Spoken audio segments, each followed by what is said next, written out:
Xocalı soyqırımına siyasi hüquqi qiymət verilməsi ümumilli lideri Heydər Əliyev hakimiyyətə qayıdışından sonra mümkün oldu.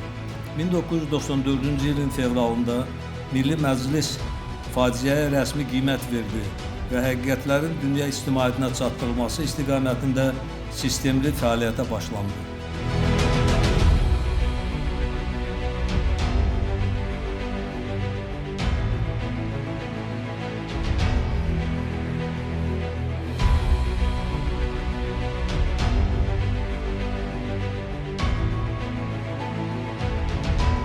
Xocalı faciəsi bəşəriyyətə, insan övladına, insanlığa qarşı həyata keçirilən amansız bir terror aktı idi və bu məhz Xocalıda yaşandı.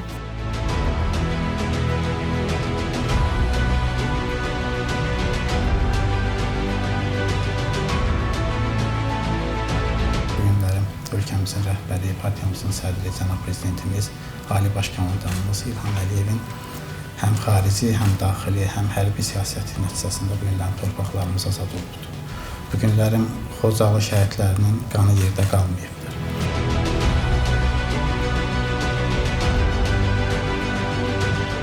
Mən inanıram ki, atamın şəhidlik zirvəsinə uzanması bu gün üçün idi. Və atam kimi bir neçə igid Azərbaycan oğulları bu şərəfli missiyanın öhdəsindən məharətlə gəldilər.